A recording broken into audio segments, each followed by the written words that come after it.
there are a lot of myths and depictions of witches. When we hear them, we think of things like brooms, evil, and magical things. We see them as magicians with a plot to hurt rather than to entertain. Well, and the fact that they're actually real. Well, let's just see how real they really are.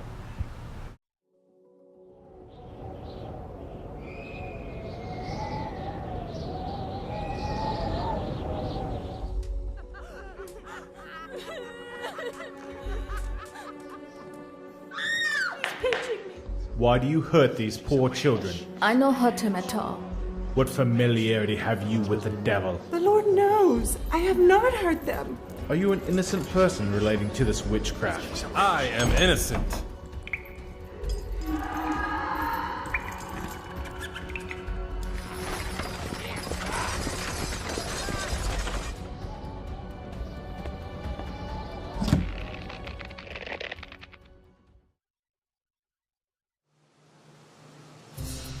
I'm a historian of American religious history, of Christianity primarily in America.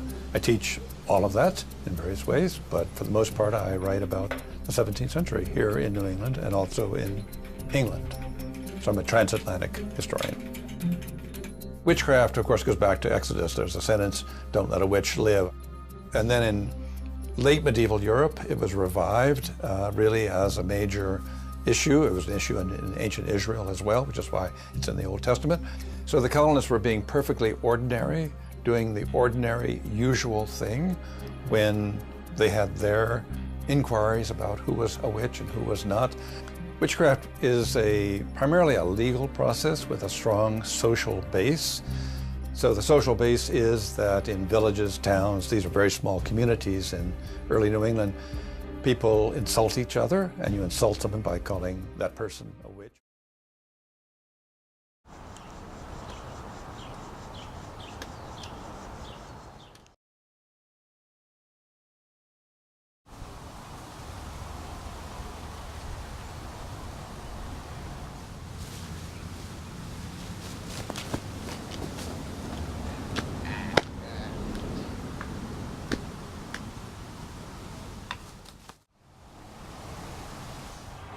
I saw you kill that man. I, the mighty Christian, accuse you of witchcraftery for murdering that man. Right after I finished the digestion process for that bread.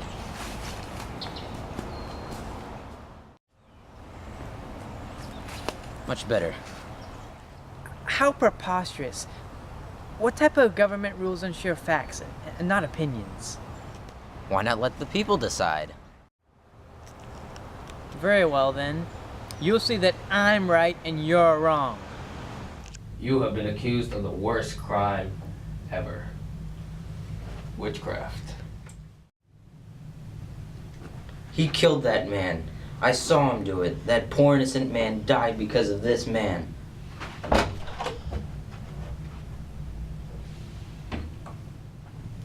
Burn him! Burn him! Yeah, burn him! Burn him! Burn him! He's a witch! He's a witch! Burn him! Burn! There's no proof that I killed this man. I was simply cutting wood. This man is a liar and a witch. And if any of you people care about your children, you will have this man immediately prosecuted and put to death. It has been decided. Chris, you are accused of the crime of witchcraft and murder.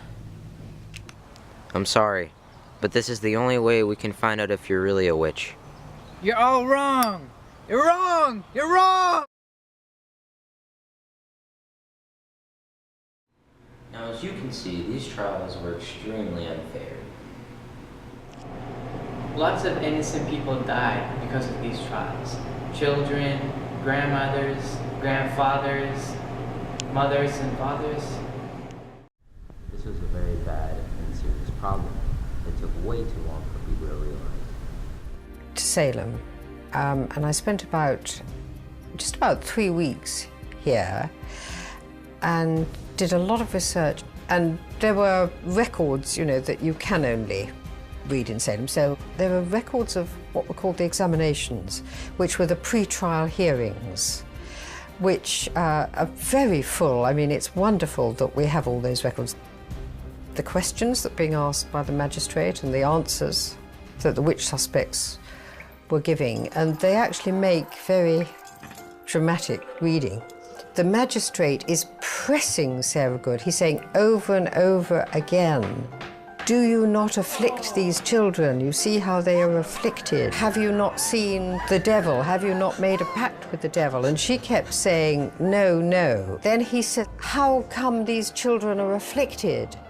And she says, there are others you brought here, too. Others are doing it. And you could just tell. I mean, she's grasping at straws. I mean, she doesn't... He will not believe her. So she tries to cast the blame on somebody else.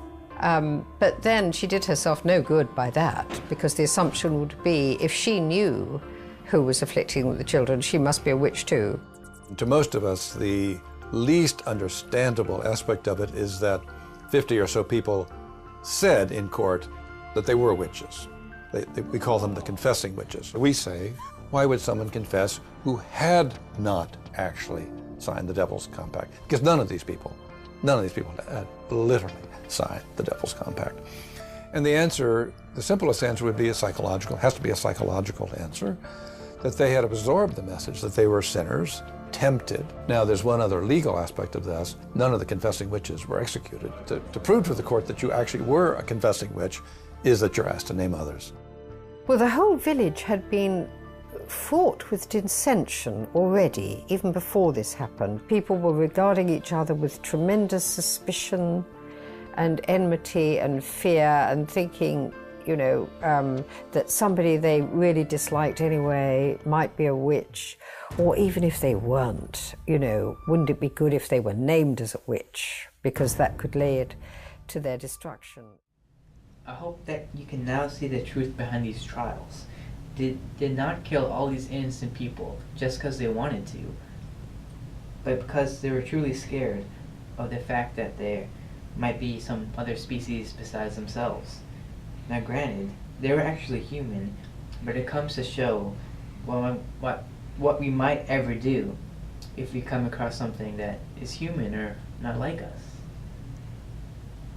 So, some examples of this would be like the idea of extraterrestrial life or genetic mutations or even diseases. These people are humans, but we treat them as if they're not even us, as if they're just completely indifferent. And honestly, I think that we should do something about this, because what really happened at those witch trials, bottom line, is that people were scared, and in turn, they committed genocide.